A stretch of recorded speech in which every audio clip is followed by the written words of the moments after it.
about a year ago, I had done a 2.5 hour deep dive interview with your bandmate, Rick Jacket from Finger 11.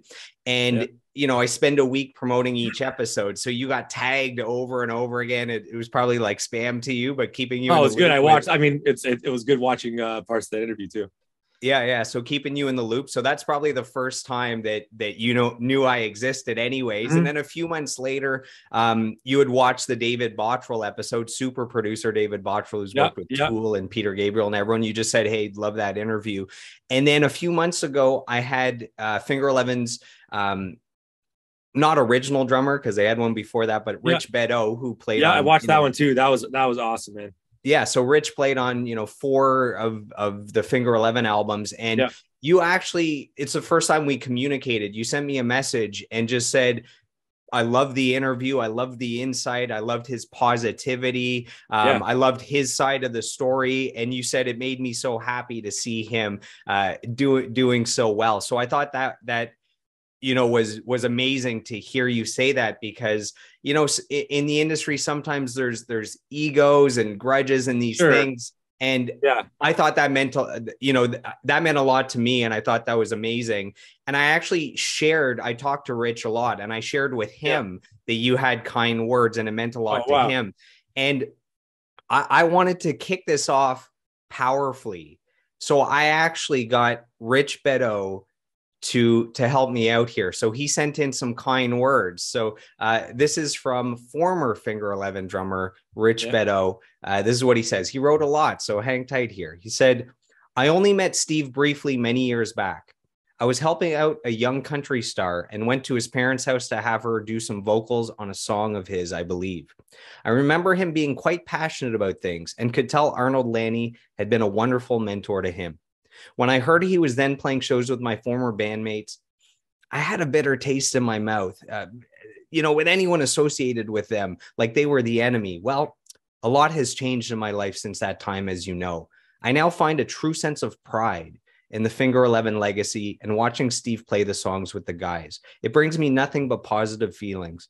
He's a fantastic drummer and brings beautiful new energy to the band. Along with his playing, Steve is a great producer and all around musician. He communicates the language of songs beautifully.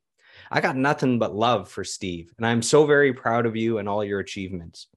I can see how great a man you are, and I wish you much success. I will always be cheering you on as your biggest supporter. I can't wait to see all the things you have in store with both Finger 11 and otherwise. God bless you, and thanks for not messing up my parts. LOL, just kidding. All the best, and very Merry Christmas to you and your family. So that's from Rich Beddoe, Man, former what a Finger guy. 11 drummer. So That's I awesome, man. Thanks for yeah, sharing that. I got to reach out to him. Yeah. I mean, like you said before, like, me sharing those words with him after your podcast, no one wants to see anybody go through anything. Like, you know what I mean? Like, you always want to root for not just a fellow musician, but like a friend, right? Even somebody you just met for that matter. But I did meet Rich. It's funny, I met Rich first, like you had mentioned. It was with this country artist, and so we hung out a few times. And I remember asking Rich, like, hey, like, because remember, I started off as a huge fan of the band, right? So I remember asking Rich, like, hey, when are you guys gonna get back on the road, or like, play some shows, new music, and like that? And I guess at that time it was they were going through their thing, right? So um yeah, and I'm sure we'll get into obviously the story of how I joined and stuff. But he, to me, he was just he was a a good guy. And then and watching that podcast he did, and I watched the whole thing, just seeing his view and where he's at now. And I am really happy for him. So I got to reach out to him. That was really kind of him to say those words. yeah, I thought on both of your parts, between your words and his words, that it showed, a lot of maturity and a lot of character. And when Rich and I, we talk pretty frequently, and he had mentioned that, having someone else have your role in the band, it's like an ex-girlfriend, where it's like 100%. it's I like was honestly it's just gonna say that. it's over, Yeah. it's for the best.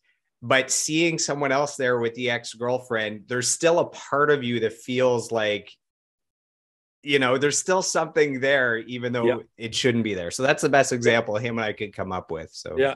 That's awesome. That's very nice of him.